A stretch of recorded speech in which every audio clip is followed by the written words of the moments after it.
স্বামী অখণ্ডানন্দ মহারাজের প্রতিষ্ঠিত সারগাছি আশ্রম, যেটি রামকৃষ্ণ মিশনের মঠ মিশনের প্রথম যে সেবক জ্ঞানে জীবসেবার যে প্র্যাকটিক্যাল রূপ দান করেছিলেন, আজ থেকে 1897 খ্রিস্টাব্দের অখণ্ডানন্দজি মহারাজ ঠাকুর এবং স্বামীজিরই যে ইচ্ছা সেবক জ্ঞানের জীবসেবা, সেটি এখানেই তিনি প্রথম রূপদান দিয়েছিলেন। স্বামী অখণ্ডানন্দজি মহারাজ ঠাকুরের দেহান্তের পর বেশ কিছুদিন তো তপস্যা করেছিলেন বিভিন্ন জায়গায়, পাহাড় পর্বত নদী নালা পেরিয়ে সারা ভারতবর্ষে ঘুরেছিলেন, স্বামীজির পিছে পিছে ঘুরেছিলেন, স্বামীজিকে ফলো করতেন সবসময় অখণ্ডানন্দজি মহারাজ। কারণ যখন স্বামীজি ঠাকুরেশ্বরী যাওয়ার পরে ভারত ভ্রমণে বেরোবেন, তখন মায়ের কাছে এসেছিলেন এবং মায়ের কাছ থেকে বিদায় নেওয়ার জন্য তখন মা অখণ্ডানন্দজিকে বলে দিয়েছিলেন, বাবা, তার আগে অখণ্ডানন্দজি মহারাজ বেশ কয়েকবার পাহাড় পর্বতে ঘুরে এসেছেন। তখন মা বলেছিলেন যে, বাবা, তুমি নরেনকে দেখো, অর্থাৎ তুমি সব রাস্তাঘাট জানো, পাহাড় পর্বত, সেই জন্য নরেনের দায়িত্ব মা অখণ্ডানন্দজির উপর দিয়েছিলেন। তাই অখণ্ডানন্দজি মহারাজ মায়ের এই কথা অক্ষর করে পালন করার জন্যে নরেন যেখানেই যাচ্ছে তার পিছে পিছে, কিন্তু নরেন চাইছে না যে আমার সাথে কেউ আসে, তিনি সন্ন্যাসী, তিনি একাকী থাকবেন। কিন্তু অখণ্ডানন্দজি মহারাজ স্বামীজির নিষেধ সত্ত্বেও তিনি তার লুকিয়ে লুকিয়ে তার পিছে পিছে গেছেন। কতবার ভৎসনা করেছেন নরেনকে, নরেন স্বামী অখণ্ডানন্দজি মহারাজকে। তখন নরেন্দ্রনাথ বিবেকানন্দ হন, কিন্তু উনি সেই নিষেধ মানেননি, বলেছিলেন তুমি যেখানেই থাকো, পাহাড়ে পর্বতে জঙ্গলে, তোমার পূজায় বের করবে। তো এইভাবে যখন সমস্ত ভারত পরিক্রমা শেষ করে স্বামীজি চলে গেছেন বিদেশে, 1893 সেই চিকাগো বক্তৃতা বিশ্ববিখ্যাত তখন। আর এদিকে অখণ্ডানন্দজি তিনি এদিক ওদিক ঘুরতে ঘুরতে এই সারগাছি আশ্রমে মুর্শিদাবাদ মহলা গ্রামে প্রথম এসেছিলেন। সেখানেই তার প্রথম সূত্রপাত এই জীবন্ত ভগবানের সেবা 1897 খ্রিস্টাব্দে। পরবর্তী সময়ে এই জায়গাটি অখণ্ডানন্দজি মহারাজ কোনো সূত্রে পেয়েছিলেন, তাই এখানেই তিনি আশ্রম স্থাপন করেছিলেন এবং জীবন্ত সেবক জ্ঞানের, বিশেষ করে শিশুদের তিনি সেবক জ্ঞানে তাদের পূজা করেছেন, সেবা করেছেন। অনাথ, হতদরিদ্র, অনাহার ক্লিষ্ট মানুষদের তিনি, বাচ্চাদের ধরে ধরে নিয়ে আসতেন, এখানে তাদের সব রকম আহার, অন্ন, বাসস্থান দিয়ে তাদের সেবা করেছেন, পুজো করেছেন। তার কাছে ওইটাই ছিল পূজা, ভগবানের পূজা, ঠাকুরের পূজা। সেই জন্যে আজও মহারাজ যেটি মন্দির আমরা এখন যেটা দেখি, সেটা মন্দির নয়। মহারাজ যেখানে থাকতেন, যে বাসস্থান মহারাজের, তারই পাশের ঘরে ঠাকুরকে রেখেছিলেন নিজের মতো, সেটা কিন্তু মন্দির হিসাবে। পরে পরে সেখানে ঠাকুর মা এসেছেন, তার ছিল মন্দির, জীবন্ত মন্দির। শিশুদের মধ্যেই ভগবান রয়েছেন, শিশুদের সেবা পূজাই তার।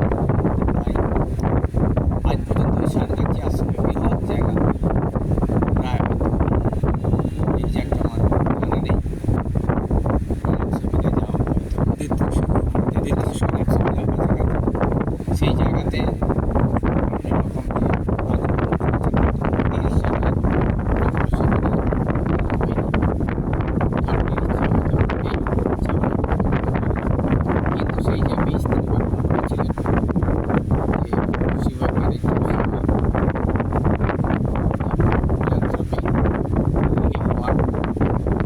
সেটি আজকে বিরাট গভীর বিশাল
বিশ্বে তার প্রচার হয়ে চলেছে।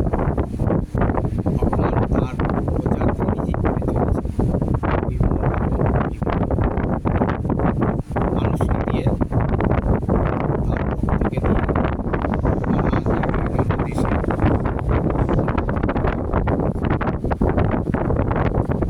আর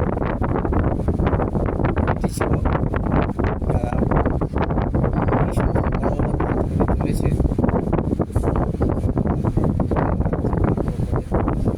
স্বামী বিবেকানন্দ বলেন, তারা সবাই জানতেন যে ঠাকুরই হলেন একমাত্র তাদের কর্তা বা পরিচালক, নিয়ন্তা। তাঁর ইচ্ছাতেই সব চলছে, তাঁর ইচ্ছা ছাড়া আমরা চলতে পারি না। তাই স্বামীজি স্বয়ং তিনি বলেছেন যে তিনি আমাকে হাতে ধরে সব করে দিচ্ছেন, আমি আর কি করব। যখন স্বামীজি তার এই সমস্ত ভাব তিনি বিদেশ থেকে ফেরার পরে এই কর্মকাণ্ড তিনি যখন চালু করেছিলেন, তখন অনেকেই প্রতিবাদ করেছিলেন। তখন স্বামীজি বলেছিলেন, আমার ইচ্ছা আমি একটা কিছু করছি, তিনি যেমন করাচ্ছেন আমি তাই করতে মানুষকে এক বাক্যে স্বীকার করেছিলেন যে ঠাকুরের হাতের যন্ত্র ভালো করে নরেনকে দিয়ে তিনি সব করাচ্ছেন। বাস্তবে যন্ত্র হয়ে যন্ত্রী যদি কাজ করেন, আমরা যদি সবাই ভাবি যে আমরা কিছু করছি, তিনিই সব করাচ্ছেন, সেই কাজটাই কাজ, সেটাই ভগবানের কাজ। আর যখন ভাবি যে আমরা করছি, আমি করছি, সেটা কিন্তু ভগবানের কাজ, সেটি হয়ে যায় মানুষের কাজ। তাই যখন আমরা ভাববো যে এটি ভগবানের কাজ, সেই কাজটির মধ্যেই যথার্থ কাজ এবং সেটি সত্যকারের কাজ হয় এবং সেই কাজটি হয় পারফেক্ট, সম্পূর্ণ, যাতে কোনো আমিত্ব থাকে। যে কাজের মধ্যে আমিত্ব রয়েছে সেই কাজটা কিন্তু ব্যক্তিগত কাজ, সেটা ভগবানের কাজ। আর এই ঠাকুরের যারা পার্ষদ ছিলেন তারা সকলেই জানতেন যে ঠাকুরই সব কিছু করাচ্ছেন।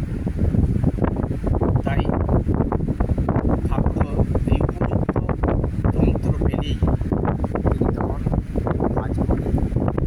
যন্ত্র যদি উপযুক্ত না হয়, সেই যন্ত্র দিয়ে ভগবান কাজ করে। তাই উপযুক্ত যন্ত্র হওয়ার জন্য সাধনা দরকার, যে ভগবান যে যন্ত্র দিয়ে তার কাজ করতে পারবেন। তো সেই যন্ত্রটা কীরকম যন্ত্র হবে, যে যন্ত্রের মধ্যে কোনো আমিত্ব থাকবে না, অহং থাকবে না, আমি বোধ থাকবে না, সেটি হবে ভগবানের যন্ত্র। না হং না হং তবু ঠাকুর বারবার বলেছেন, যতক্ষণ অহং ততক্ষণ তিনি নেই। আর নাহং নাহং হবে তখন সেই যন্ত্র দিয়ে ঠিক ঠিক কাজ করে। তাই ঠাকুর তার পার্শ্বদের দিয়েই উপযুক্ত তারা ছিলেন যন্ত্র, তাদের মাধ্যম দিয়ে তিনি কাজ করিয়েছেন। এখনও যারা ঠাকুরের যন্ত্র হতে পারছেন, যদি সেইভাবে যন্ত্র উপযুক্ত হয়, ঠাকুর ভগবান তার কাজ করার জন্যে তিনি লোক তৈরি করেন। মাস্টারমশাই ঠাকুরের অন্যতম গৃহী পার্ষদ, তাকে দেব আজকে যেটি জগতের মধ্যে, যেটি জগতের মানুষকে তার যে বাণী, আজকে সারা বিশ্বে সেই বাণী মানুষের ঘরে ঘরে পৌঁছে দিয়েছেন। সেটিও একটি প্রধান যন্ত্র, যে মাস্টারমশাই। কারণ তার মধ্যে ওই আমিত্ব ছিল, সেই আমিত্বের নাশ হওয়ার হয়েই তিনি ঠাকুরের যন্ত্র হতে পেরেছিলেন। তাই তাকে দিয়েই ঠাকুর এই বৃহৎ কাজটি করিয়েছিলেন, ঠাকুরের বাণী জগৎকে দেওয়ার জন্যে ওই মাস্টারমশাইকে যন্ত্র করে তার এই কাজ তিনি করিয়েছেন। সেই জন্যই আজকে কথামৃত সারা বিশ্বে মানুষকে অমরত্ব দান করছে। আর কথামৃত পান করে মানুষ তৃপ্তি হচ্ছে, তখন কথামৃতম তপ্ত জীবনম অবিপীড়িতম কলমশাপ।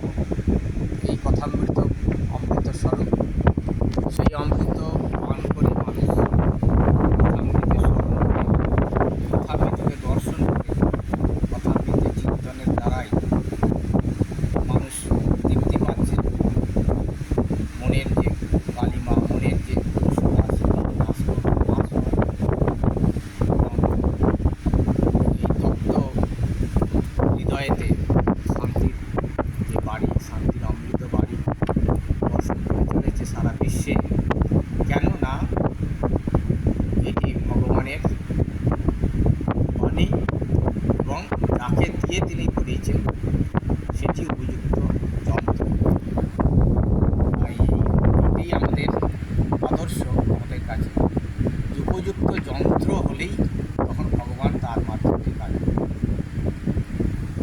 আর যদি আমাদের সেই নিজেদের ভিতর যে আমিত্ব বোধ, আমি আমার বোধ যত এটি বেশি থাকবে, সেই যন্ত্র দিয়ে খুব বেশি কাজ হবে। সেই জন্যই ভগবান এই সমস্ত আদর্শগুলো আমাদের সামনে দিয়ে দিচ্ছে, যে যেখানে যেখানে ঠাকুরের পার্শ্বরা ছিলেন তারা কীভাবে ঠাকুরের ভাব তাদের মাধ্যম দিয়ে প্রকাশিত হয়ে আজকে সারা বিশ্বে সেটি ঠাকুরের মহিমা কীর্তন করে চলেছে। এই সারগাছি দাঁড়িয়ে নিদর্শন বৃহৎ কর্মকাণ্ড যেটি স্বামী অখণ্ডানন্দ মহারাজের মাধ্যম দিয়ে ঠাকুর তার প্রচার করেছিলেন, তেমনি এরকম বিভিন্ন আশ্রম যেগুলি আজকেও সেভাবে চলেছে। যেমন সাউথে স্বামী রামকৃষ্ণানন্দজি, তাঁর অবদান, তাকে দিয়ে দক্ষিণ ভারতে রামকৃষ্ণানন্দজি মহারাজের অবদান, সেটি আজকে বিরাট আকারে সেটি সারা দক্ষিণ ভারত ভালো হয়ে গেছে। কেন? এটা ঠাকুরের প্রধান যন্ত্র হয়ে তিনি এই কাজটি করে গেছেন, তাকে দিয়ে করিয়েছেন। এইরকম যে সমস্ত আজকেও ভিন্ন ভিন্ন জায়গায় যে সমস্ত বড় বড় আজকে তিনি প্রতিষ্ঠিত করে রয়েছে ঠাকুরের ভাবে ভাবিত সমস্ত পৃথিবীতে সব জায়গাতে, দেওঘর কিন্তু সেটিও মাস্টারমশাই অনুপ্রেরিত। দেওঘর আশ্রম আজকে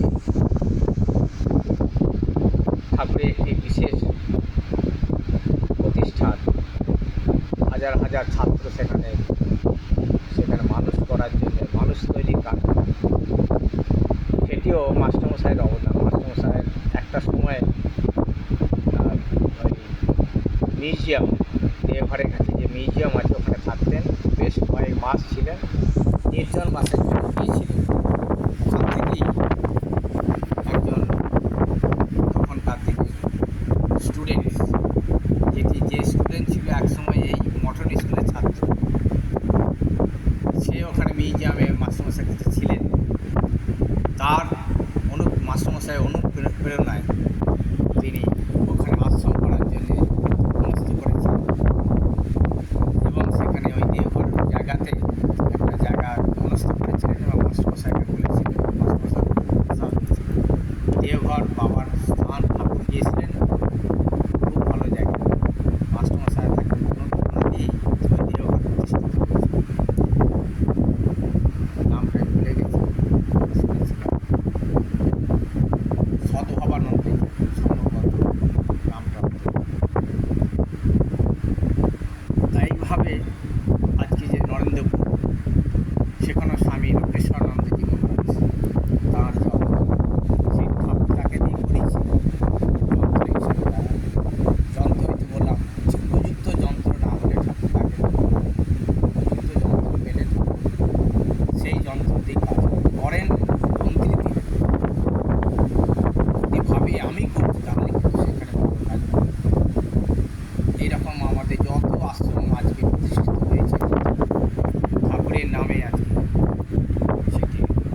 তার পিছনে এই ঠাকুরের যদি ইচ্ছা বা ঠাকুরের দ্বারা যদি পরিচালিত না হয় তাহলে সেটি সেইভাবে এই স্থানটি জাগ্রত হতে পারে না। হ্যাঁ,